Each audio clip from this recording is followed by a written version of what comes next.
Video like जरूर कर लीजिए और ऐसे वीडियो लगातार फ्री में पाने के लिए चैनल को तुरंत सब्सक्राइब कर लीजिए और बेल आइकन को जरूर टैप कर लीजिए ताकि आगे भी सारे वीडियो आपको मिलते रहे। यूट्यूब में फॉलो करते हैं तो प्लीज ये वाला फ्री टेलीग्राम चैनल जरूर ज्वाइन कर लीजिएगा। सारे नोटिफिकेशन सारे अपडेट यहीं पे आते हैं, ध्यान रखिए। Hello everyone, welcome to ROA by study for civil services. Myself Alka Pandey. तो इस वीडियो में हम देखेंगे कृषि से संबंधित महत्वपूर्ण तथ्य, भारत में ऋतुएं और मुख्य फसलों के बारे में। तो चलिए शुरू करते हैं। सबसे पहले आपका फादर ऑफ एग्रोनॉमी, मतलब आपका फसलोत्पादन अर्थात सस्य विज्ञान के जनक हैं, वो हैं आपके पीटर डेक्रेसन जी। ठीक है, इन्हें फादर ऑफ एग्रोनॉमी बोला जाता है। आगे है आपका कवर क्रॉप्स, तो ऐसी फसलें जो भूमि को ढक कर रखती हैं, भूमि को क्षरण से बचाती हैं और इनकी जड़ें मिट्टी में जाल की तरह फैल जाती हैं, जिसके कारण आपका वर्षा में मिट्टी का कटाव कम होता है। तो ऐसी फसलें हैं आपकी उर्द, मूंगफली, पैराक्रॉस, शकरकंद और लोबिया। समुच्च रेखाओं पर या इन रेखाओं के अनुरूप उगाई जाने वाली फसलें कंटूर क्रॉप्स कहलाती हैं और इसका उद्देश्य भी भूमि तथा जल का संरक्षण होता है। नगदी फसलें कैश क्रॉप्स की बात की जाए तो वो है आपका जूट, कपास, तंबाकू, गन्ना। और वहीं आपकी वाणिज्यिक और कॉमर्शियल फसलें हैं, ये आपकी जूट, कपास, तंबाकू, गन्ना के साथ साथ चाय, कॉफ़ी, रबर इत्यादि। ठीक है, भारत में चाय, कॉफ़ी, रबर, गन्ना, केला इत्यादि महत्वपूर्ण रोपड़ फसलें हैं। एनर्जी क्रॉप्स, तरल ऊर्जा प्राप्त करने के लिए जैसे एथेनॉल, अल्कोहल की खेती की जाती है। तो इसमें जो आपकी फसलें हैं एनर्जी क्रॉप्स की, वो हैं आपकी गन्ना, आलू, मक्का, टपियोका और जट्रोफा। ठीक है, अब बात करते हैं भारत में प्रमुख ऋतुओं के बारे में। तो भारत में 3 सस्य ऋतुएं हैं जो इस प्रकार हैं: रबी, खरीफ और जायद। रबी, खरीफ और जायद। सबसे पहले देखते हैं रबी फसलें। रबी फसलों को शीत ऋतु में अक्टूबर से दिसंबर के मध्य बोया जाता है और ग्रीष्म ऋतु में अप्रैल से जून के मध्य काट लिया जाता है। ठीक है, अक्टूबर से दिसंबर के बीच बोई जाती हैं और अप्रैल से जून में काट ली जाती हैं। तो इस प्रकार इसमें फसलें हैं: गेहूँ, जौ, मटर, चना, सरसों, मसूर, अलसी, कुसुम, तंबाकू, गन्ना और बरसीम। ठीक है, इसकी विशेषता क्या है कि शीत ऋतु में शीतोष्ण पश्चिमी विक्षोभ से होने वाली वर्षा इन फसलों के अधिक उत्पादन में सहायक होती है। ठीक है, आगे है दूसरा आपका खरीफ की फसलें। तो जून जुलाई में बो करके सितंबर अक्टूबर में काट ली जाती है। ठीक है, रबी फसलों के बाद खरीफ की फसलें। ठीक है, इसमें है आपका चावल, मक्का, ज्वार, बाजरा, तुर, अरहर, मूंग, उड़द, कपास, जूट, मूंगफली, सोयाबीन, लोबिया, मूंगफली इत्यादि। तो असम, पश्चिम बंगाल और उड़ीसा में धान की 3 फसलें हैं: आस, अमन, बोरो, ये बोई जाती हैं। ठीक है, ये याद रखिएगा, फैक्ट है धान से संबंधित। आगे चलते हैं जायद की फसलें। तो रबी और खरीफ फसलों के ऋतुओं के बीच में ग्रीष्म ऋतु में बोई जाने वाली फसल को जायद कहते हैं। ठीक है, ये फसलें जो है मार्च में बो करके जून में काट ली जाती हैं। तो रबी की फसलें और खरीफ की फसलों के बीच में जायद की फसलें जो हैं बो के काटी जाती हैं। तो इसमें है आपका तरबूज, खरबूज, खीरे, सब्जियां, ठीक है, चारे की खेती, ये सब आपका जायद फसल के अंदर आता है। ठीक, अब आगे देखते हैं भारत की मुख्य फसलें। तो भारत में उगाई जाने वाली मुख्य फसलें चावल, गेहूँ, मोटे अनाज, दाल, चाय, कॉफ़ी, गन्ना, तिलहन, कपास इत्यादि। ठीक है, ये मुख्य फसलें हैं। तो इसको चलिए एक एक करके देखते हैं। सबसे पहले है आपका चावल। चावल में भारत में अधिकांश लोगों का खाद्यान्न चावल है। ठीक है, अधिकतर लोग भारत में चावल खाते हैं। तो आगे देखते हैं, खरीफ की फसल है। पहले हमने देखा था, इसको उगाने के लिए उच्च तापमान 25 डिग्री सेंटीग्रेड से ऊपर और अधिक आर्द्रता 100 सेंटीमीटर से अधिक वर्षा की आवश्यकता होती है। इसको उष्णकटिबंधीय तापमान में उगाया जाता है।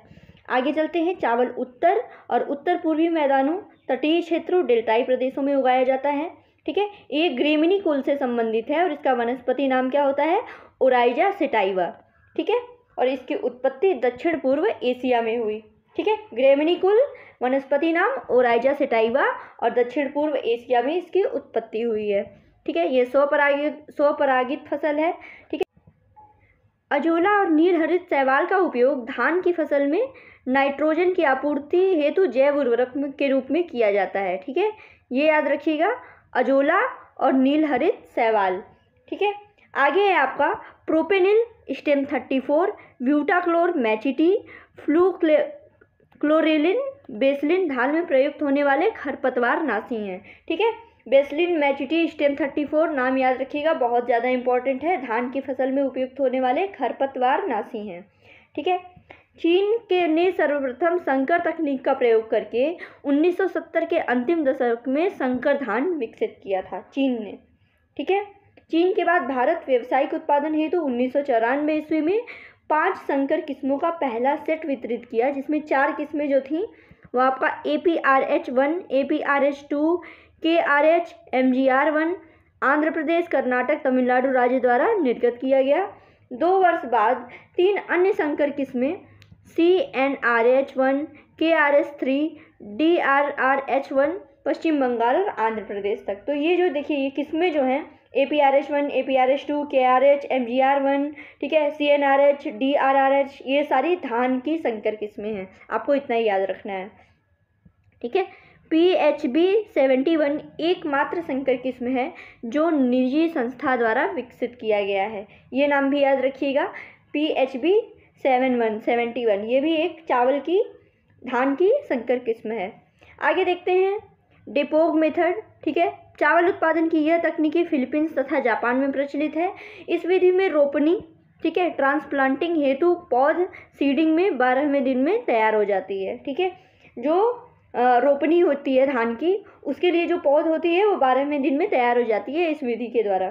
ठीक है, आगे है धान के खेत में पानी के रिसाव को कम करने हेतु पंख भंजन, ठीक है, पडिंग की जाती है। ठीक है, पडिंग किस लिए की जाती है? धान के खेत में पानी के रिसाव को कम करने हेतु।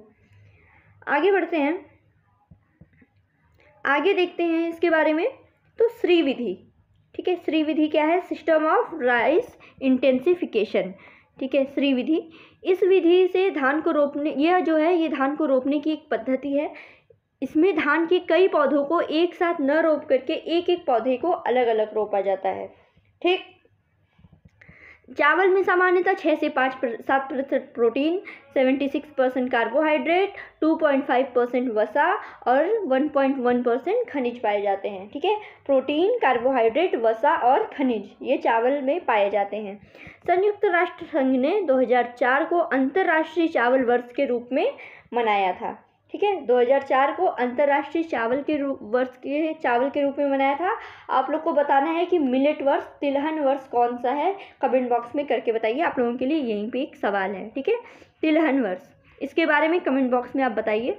आगे बढ़ते हैं, भारत में कृषि निदेशालय द्वारा विकसित धान की प्रथम बोनी प्रजाति जया थी। ठीक है, धान की प्रथम बोनी प्रजाति जया। आगे साकेत, गोविंद, कावेरी, रत्ना, जया, सरजू, पूसा, 33, बाला, लूनाश्री, जमुना, करुणा, कांची, जगन्नाथ, कृष्णा, हंसा, विजय, पद्मा, अन्नपूर्णा, माही, सुगंधा, पूसा सुगंधा, बरानी दीप, शुष्क सम्राट आदि धान की प्रमुख किस्में हैं। ठीक है, ये याद रखिएगा। पिछले पेज पे आप लोगों ने देखा था संकर प्रजातियाँ, ये देखिए धान की किस्में बहुत ही ज़्यादा इंपॉर्टेंट है। सारे नाम एक बार और देख जाइएगा आप। पूर्वी उत्तर प्रदेश, बिहार, छत्तीसगढ़ राज्यों के सूखा प्रभावित क्षेत्रों के लिए शुष्क सम्राट एवं एक उपयुक्त एवं उत्पादक किस्म है। जो ये क्षेत्र है आपका उत्तर पूर्वी उत्तर प्रदेश, बिहार, छत्तीसगढ़, ये इसमें कुछ सूखा प्रभावित क्षेत्र भी, सूखा भी पड़ जाता है, तो इसके लिए शुष्क सम्राट, ठीक है, ये धान की प्रमुख किस्म है। आगे आपका पूसा RH10, PHB71, गंगा, सुरुचि, KRH2, सह्याद्री आदि बासमती चावल की संकर प्रजातियां हैं। ठीक है, ये भी बहुत इंपॉर्टेंट है, बासमती चावल की संकर प्रजाति। आगे है आपका महाधान सुपर राइस का विकास फिलीपींस स्थित एक अंतर्राष्ट्रीय चावल अनुसंधान संस्थान के मुख्य प्रजनक GS खुश द्वारा किया गया है। GS खुश सुपर राइस के प्रमुख प्रजनक हैं। ठीक, आगे केंद्रीय धान अनुसंधान संस्थान कटक उड़ीसा द्वारा विकसित धान की अधिक उत्पाद देने वाली किस्म जो है वो लूनीश्री है। ठीक है, ये उड़ीसा द्वारा विकसित धान की अधिक उत्पादन देने वाली किस्म है लूनीश्री। आगे बढ़ते हैं, धान की नवीनतम किस्में हैं धनराशि, RH204, ठीक है, GR8, डांडी, शाह, सरग, गौरी, श्वेता, भूदेव, वर्षा, ठीक है, पंत धान, चिंगम, ठीक है, ये सब जो है नवीनतम किस्में हैं। और DRR45 ये धान की उच्च जिंक युक्त प्रजाति है। ठीक, तो ये कुछ आपके धान के बारे में ये स्टेटमेंट है, बहुत ही ज़्यादा इम्पॉर्टेंट है, इसको देख लीजिएगा।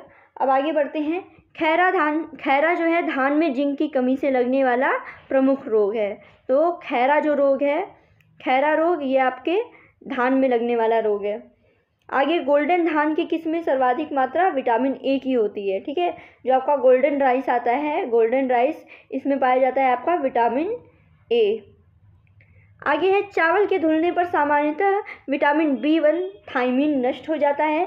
इसके अलावा पालिश किए हुए चावल के ऊपरी परत में से भी थायमिन नष्ट हो जाता है। ठीक है, अधिकांशतः चावल सेवन करने वाले क्षेत्र लोग बेरी रोग से पीड़ित हो जाते हैं। ठीक है, तो ये देखिए बहुत ज़्यादा इंपॉर्टेंट फैक्ट है। एग्जाम में ये सारे फैक्ट देखिए आपके एग्जाम में डायरेक्ट ही ऐसे उठ के आते हैं। ठीक है, तो चावल के धुलने पर जो रोग, मतलब धुले हुए चावल का सेवन करने से जो रोग होता है वो बेरी होता है, क्योंकि इसकी चावल से, इसके ऊपरी परत से विटामिन B1 जो थायमिन होता है वो नष्ट हो जाता है। तो इससे विटामिन B1 की कमी होती है और बेरी रोग होता है। चलिए फिर आगे बढ़ते हैं। आगे है इसमें IARI। ठीक है, IARI द्वारा हाल ही वर्षों में विकसित की जाने वाली बासमती चावल की उन्नत किस्में हैं। पूसा 1460, 1401, 1460, जिसका ब्रांड नाम सुगंध है। ठीक है, यह पहला सुपर फाइन अनाज है। ठीक है, और पूसा 1460 किसानों तक पहुंचने वाला पहला बायोटेक चावल है। बिल्कुल ये सब याद किए रहेगा। ये सब जितने भी फैक्ट्स आपको पता चले हैं, ये देखिए पूसा 1460 के बारे में, पूसा 1401 आपका बेरी रोग और गोल्डन धान, ठीक, खैरा रोग, DRR, उसके पहले सारी चीज़ें जितनी बताई गई हैं एग्ज़ाम के लिए बहुत ज़्यादा इंपॉर्टेंट है। बासमती चावल की रोपाई हेतु बीज दर 15 से 20 किलोग्राम है। 6 नवंबर 2011 को चावल की नवीन किस्म कोहसर का विकास जम्मू कश्मीर घाटी के ऊंचाई क्षेत्रों के लिए किया गया है। ठीक है, तो ये जम्मू कश्मीर से रिलेटेड फैक्ट एग्ज़ाम में से बहुत ज़्यादा इंपॉर्टेंट है। तो जम्मू कश्मीर घाटी के ऊंचाई वाले क्षेत्रों में, ठीक है, चावल की खेती करने के लिए एक नई किस्म का विकास किया गया है, उसका नाम है कोहसर। ठीक है, आगे है ICAR द्वारा 19 फरवरी 2012 को धान की नवीन किस्म पूसा 1509 रिलीज़ की गई। ठीक है, आगे है जो है पूसा 1409, ये जो धान में बकानी रोग होता है इसके प्रति प्रतिरोधी है। आगे 5 फरवरी 2016 को बौद्धिक संपदा अपीलीय बोर्ड ने चेन्नई स्थित भौगोलिक उपदर्शन रजिस्ट्री को भारतीय बासमती चावल को GI टैग प्रदान किए जाने का निर्देश दिया है। ठीक है, तो ये सारी चीज़ें हैं आपकी चावल के बारे में, बहुत ही ज़्यादा इंपॉर्टेंट। 1-2 क्वेश्चन तो आपको कृषि का जो भी है सब कुछ आपको इसी में मिल जाएगा, सारा मटेरियल। ठीक है दोस्तों, तो ये रहा आपके चावल के बारे में सब कुछ, सारी डिटेल। ओके, आगे देखते हैं अगले वीडियो में। Thank you.